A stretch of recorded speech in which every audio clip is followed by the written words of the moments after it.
Hello, शुभकामनाएं। आज के क्लास में आप सबका मैं विजय कुमार राय आपका हार्दिक स्वागत कर रहा हूँ। आज आप दो बहनों की कथा और मुंशी प्रेमचंद द्वारा रचित एक कहानी है, उसके बारे में जानेंगे। ये कहानी भारतीय किसान और पशुओं के आत्मीयता को प्रदर्शित करती है। साथ ही इस कहानी में ये बतलाया गया है कि आज़ादी, चाहे वो इंसान हो या पशु हो, दोनों को बहुत अधिक प्यारी होती है। हर एक इंसान आज़ाद रहना चाहता है। आज़ादी की सूखी रोटी भी गुलामी के मेवे और पकवान से बढ़कर होती है। ये कहानी हीरा और मोती नाम के दो बैलों पर आधारित एक बहुत ही भावात्मक कहानी है। मेरे बच्चों, हीरा और मोती नामक दो पछाई जात के बैल थे जो देखने में अति सुंदर और बलिष्ठ काया के थे। उनका मालिक झूरी और काठी था। झूरी काठी था जो अपने बैलों को बहुत अधिक प्यार किया करता था।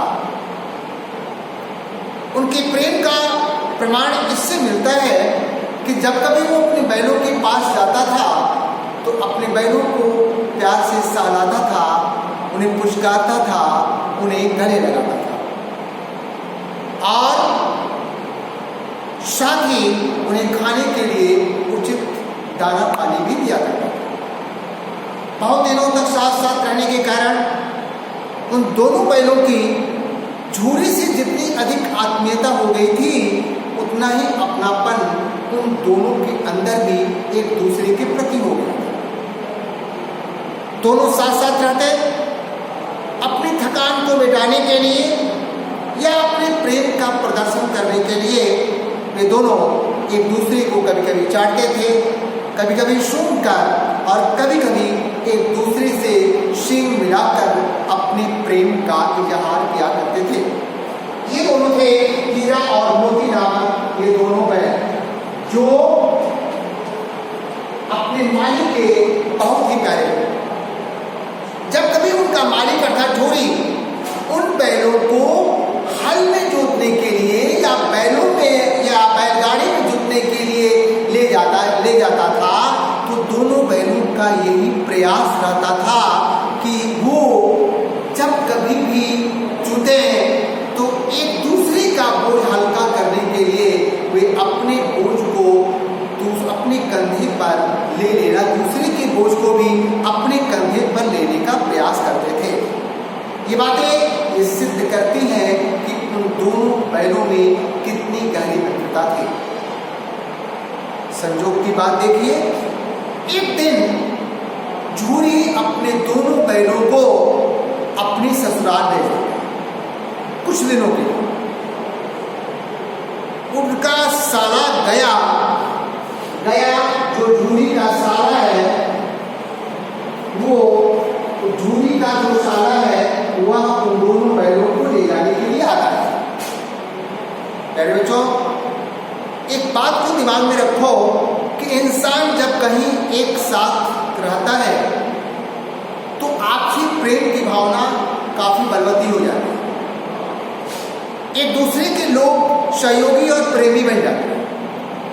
ये दशा, और जब कभी उन दोनों में बिछड़न की स्थिति आती है, कोई एक बिछड़ता है तो बहुत दर्द का अनुभव होता है।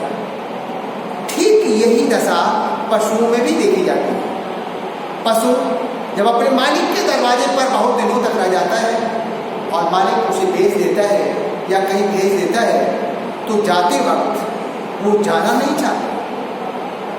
उनकी आंखों में आंसू आ जाते हैं, उन्हें दर्द का अनुभव होता है, लेकिन मूक प्राणी अपने दर्द को बयां अपने मालिक से नहीं करता।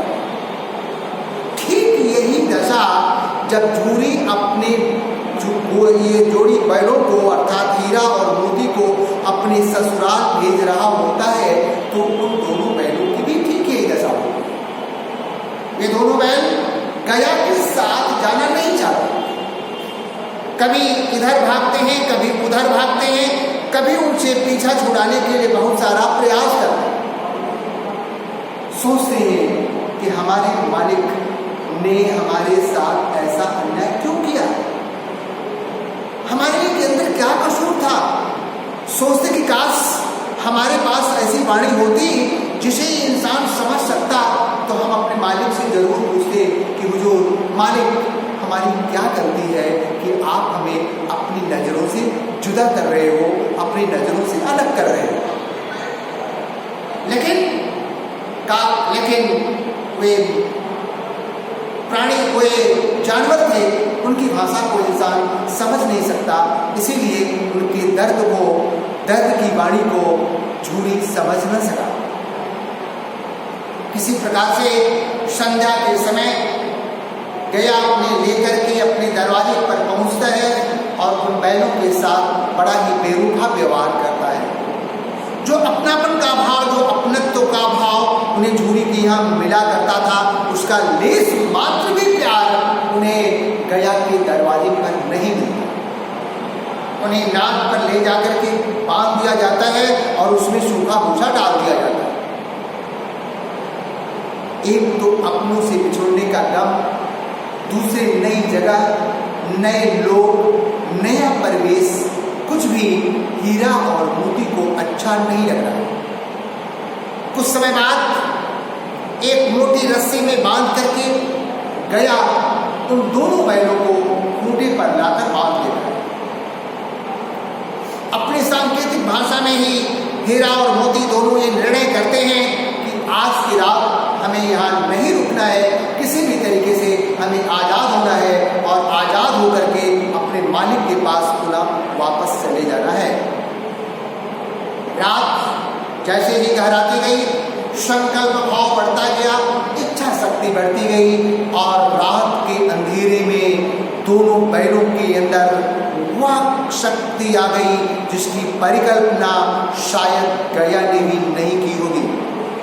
दोनों बैलों ने इतनी जोर से शक्ति लगाई कि उनका पगहा खूंटे से टूटकर अलग हो गया और दोनों बैल वहां से भाग खड़े हुए और अपने गंतव्य अर्थात झूरी के घर पुनः वापस चले गए। प्रातःकाल में जब झूरी सो करके उठता है तो दरवाजे पर नाक पर अपने दोनों बैलों को पाकर हैरान हो जाता है। उसकी आंखों से खुशी के आंसू आ जाते हैं। दौड़कर अपने बैलों के पास पहुंचता है, उन्हें गले लगा लेता है, उन्हें पुचकारने लगता है, उन्हें दुलार करने लगता है। आस पड़ोस के बच्चे भी वहां पहुंच जाते हैं। बच्चे भी इस दृश्य को देखकर बड़ा खुश होते हैं। उन बच्चे और आस पड़ोस के अन्य जो भी लोग आते हैं, उन सब के अंदर उन बैलों के प्रति एक प्रशंसा का भाव होता है। स्वामी भक्त का ऐसा प्रदर्शन उन्होंने पहले शायद कभी नहीं देखा था। ऐसी अभूतपूर्व घटना उनकी आंखों के सामने से कभी गुजरी न थी। इसीलिए वे उन बैलों को अभिनंदन पत्र देना चाहते हैं और अभिनंदन पत्र के रूप में वे उन दोनों बैलों को रोटी, चारा, दाना इत्यादि दे करके अपनी खुशी का इजहार करते हैं। आपस में बयां करते हैं कि ये दोनों बैल नहीं, ये तो पूर्व जन्म के इंसान लगते हैं। इस धरती पर हम लोगों ने ऐसा कोई भी जानवर नहीं देखा। इस प्रकार की बहुत सारी बातें वे दोनों आपस में, वो सारे बच्चे और वहाँ के आस पड़ोस के लोग करने लगते हैं। लेकिन इस खुशी के मौके पर भी एक शख्सियत ऐसी है जिसकी आंखों में खुशी नहीं, जिसकी आंखों में नाराजगी का भाव था, और वो थी झूरी की पत्नी। झूरी की पत्नी जिसे ये खुशी रास नहीं आ रही थी, जिसे ये खुशी अच्छी नहीं लग रही थी। अब क्यों नहीं अच्छी लग रही थी?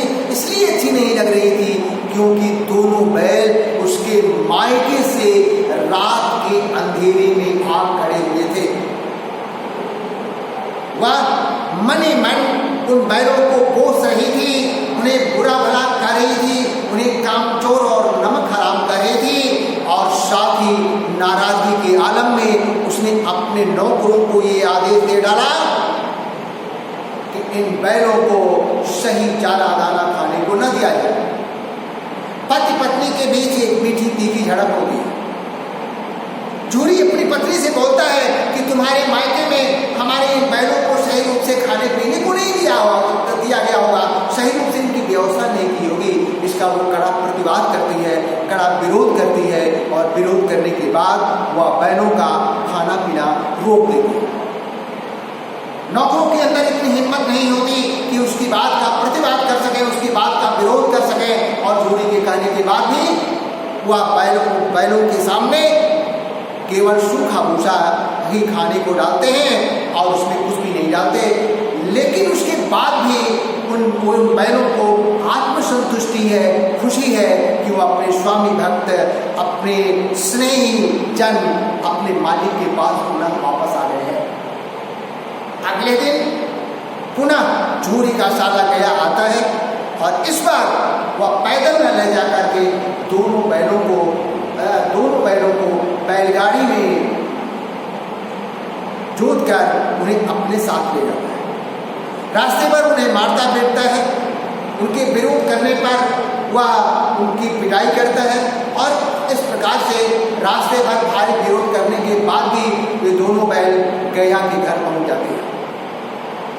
गया उन्हें दरवाजे पर ले जाकर बांधता है और इस बार पहले से भी अधिक उसके अंदर गुस्सा है, क्योंकि उन दोनों बैलों ने उसके साथ गुस्ताखी की थी।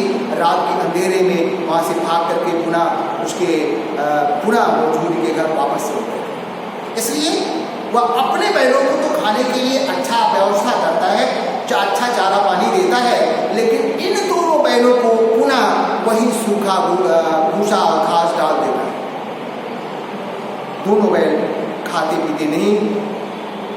कुछ देर के बाद वह उन दोनों बैलों को हल में जोतता है और अपने खेत की तरफ लेकर चल देता है। हीरा और मोती के कदम खेत की तरफ जाना तो नहीं चाहते। मोती तो कड़ा प्रतिवाद करता है। मोती का गुस्सा तो यहाँ तक है, क्योंकि वो गुस्सा किस्म का एक जानवर था, जबकि हीरा जो था वो बड़ा सहनशील था। हीरा तो बहुत ज़्यादा गुस्सा नहीं करता था, बहुत सहनशील था, लेकिन जो मोती था वो गुस्सैल था।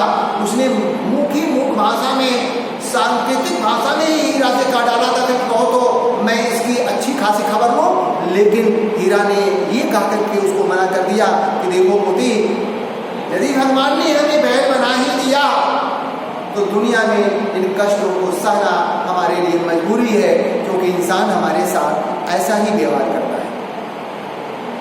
खैर, दोनों बैल खेत में पहुंचते हैं। खेत में पहुंचने के बाद उनके कदम आगे नहीं बढ़ते हैं। वहाँ भी गया उनकी बहुत कड़ी पिटाई करता है। इस पिटाई का बड़ा कड़ा विरोध करते हैं और विरोध का आलम ये होता है कि मोती गुस्साखी में आकर के उस हल से अपने को अलग कर लेते हैं दोनों, और दोनों भाग खड़े होते हैं। लेकिन वे दूर तक भाग नहीं पाते। गया उन्हें पकड़ लेता है और पकड़ने के बाद मारता तो नहीं, गुस्से में उन दोनों को अपने साथ लाता है, क्योंकि उसका सारा कुछ नष्ट हो चुका था, सारा कुछ टूट फूट चुका था। वह गुस्से में मारता नहीं, उन्हें ले करके पुनः अपने घर आता है और घर आने के बाद उन दोनों बैलों को फिर से नादे पर बांध देता है और पुनः कुछ खाने पीने को नहीं देता। जब रात होती तो रात में एक घटना घटती। उस परिवार में, अर्थात गया के परिवार में एक छोटी सी लड़की है जो गया के भाई भैरव की बेटी है।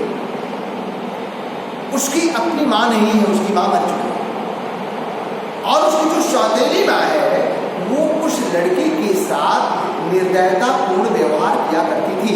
वह उसे थोड़ा भी स्नेह नहीं देती थी। बच्ची बड़ी दुखी रहती। उस बच्ची को हीरा मोती के प्रति परिवार का अत्याचार देखा नहीं जाता। वह रात को घर का दरवाजा खोलती है, 2 रोटियां अपने साथ लेती है, एक रोटी ले जाकर के उन दोनों बैलों को खिलाती है। दिन भर के भूखे प्राणी हीरा और मोती उन एक रोटी को खाने के बाद ही उन्हें ऐसा महसूस होता है जैसे उनके अंदर एक अपूर्व ताजगी आ गई हो। कारण ये था कि वो रोटी प्रेम से उस बच्ची के द्वारा उन्हें खिलाया कई दिनों, ये क्रिया कुछ दिनों तक चलती है और इस प्रकार से उस बच्ची का इन बैलों से एक आत्मीय लगाव हो जाता है। दोनों एक दूसरे को स्नेह करने लगते हैं। कारण ये था, बैलों के प्रति उस बच्ची का प्यार क्यों उमड़ आया, उसका एकमात्र कारण ये था कि जो दशा उस बच्ची की थी वही दशा इस बैलों की भी थी। अर्थात यदि बच्ची की मां नहीं थी और बच्ची की सौतेली मां बच्ची को के प्रति कठोर अत्याचार करती थी, उसे मारती पीटती थी, ठीक यही दशा इन बैलों की भी थी। अपने मालिक झूरी से अलग होकर एक तरीके से वो भी उस लड़की की तरह अनाथ हो गए और गया भी उस सौतेली मां की तरह उस बैलों के प्रति कठोर अत्याचार करता था, अर्थात उन्हें मारता पीटता था। इस प्रकार से दोनों की दशा, अर्थात झूरी के अर्थात गया के भाई भैरव की जो बेटी है उसकी दशा और हीरा मोती की दशा एक समान होने के कारण उन दोनों में एक दूसरे के प्रति अपनापन और स्नेह का भाव आ गया। एक दिन मोती हीरा से बोलता है कि कहो तो इसकी जो मालकिन है उस मालकिन के ऊपर मैं आक्रमण करके इस बच्ची के प्रति किए गए उसके निर्दयता और व्यवहार का बदला ले। लेकिन मैंने शुरू में ही कहा कि हीरा एक सहनशील और नैतिक इंसान के जो स्वभाव होते हैं वो सारी खूबियां उसके अंदर थी। वो मोती को ऐसा करने से मना कर देता है और एक नैतिक पूर्ण व्यवहार करने वाले इंसान की तरह उसे उपदेश देता है कि नारी जात पर सिर उठाना अत्याचार है, पाप है, और इस प्रकार से मोती को ऐसा करने से मना कर देता है। एक दिन का आलम ये होता है कि दोनों बैल वहां से आजाद होने की दृष्टि से अपने रस्सी को चबाने लगते हैं। ये दृश्य जब लड़की देखती है तो लड़की को उन दोनों बैलों का मर्म समझ में आ जाता है, उन दोनों बैलों का आशय समझ में आ जाता है। वह इस कार्य में उन दोनों बैलों का सहयोग करती है, उनके पगहे को छुड़ा देती है और उन दोनों को भागने के लिए कहती है। मोती तो तुरंत भागना चाहता है, लेकिन हीरा उस लड़की के प्रति अपने व्यवहार के कारण, अपने प्रेम के कारण जाना नहीं चाहता। लेकिन जब लड़की ये बोलती है कि यदि तुम लोग नहीं बोलोगे तो मैं सबको जला दूंगी और घर में जो बातें चल रही हैं तुम दोनों के प्रति अत्याचार को और बढ़ाने की, उस अत्याचार की भागी तुम लोग खुद बन जाओ।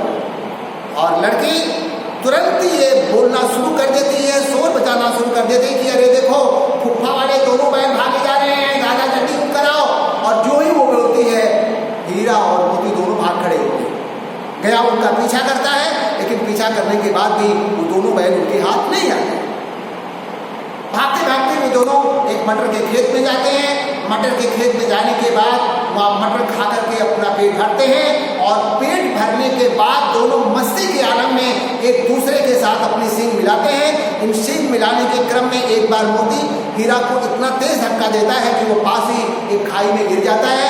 पुनः जब उठता है तो वो देखकर हैरान रह जाता है कि सामने से एक भयंकर सांड चला आ रहा है। दोनों सहम जाते हैं, उन्हें लगता है कि हमारे ऊपर तो एक नई आफत आ गई, जान के तो लाले पड़ गए। लेकिन एकता की भावना का परिचय देते हुए वे दोनों बैल उस सांड के विरोध का, सांड के आक्रमण का कड़ा प्रतिवाद करते हैं और इस प्रतिवाद में सांड घायल होकर के वहां से भाग खड़ा होता है।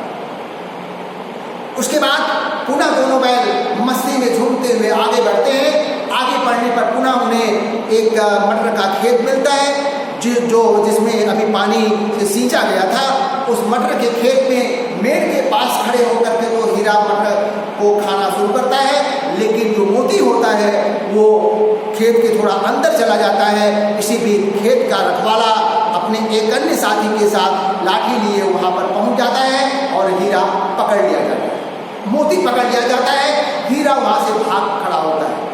लेकिन जब आगे जाकर के वो देखता है कि मेरा मित्र मोती पकड़ लिया गया है तो उसकी मित्रता की एक सच्ची भावना उसके दिल में पुनः जाग उठती है और उसे तुरंत ही यही ध्यान आ जाता है कि सच्चा मित्र वो होता है जो सुख और दुख में अपने मित्र के साथ समभाव से रहता है, और जो ही ये बात उसके ध्यान में आती है वह पुनः वापस आता है, और इस प्रकार खेत के रखवाले द्वारा वे दोनों बैल पकड़ लिए जाते हैं और उन्हें ले जाकर के काजी हाउस में बंद कर दिया जाता है। काजी हाउस वह स्थान होता है जहाँ पर छोटे और आवारा पशुओं को जिनके मालिक नहीं हुआ करते ले जाकर के लोगों के द्वारा कैद करा दिया जाता है। तो इस प्रकार से बच्चों आज हम लोग कहानी के इतने अंश को अपने अनुभव किया। पुनः आगे की बातें हम कल के क्लास में पुनः आपको बताएंगे। तब तक के लिए ओके, गुड बाय।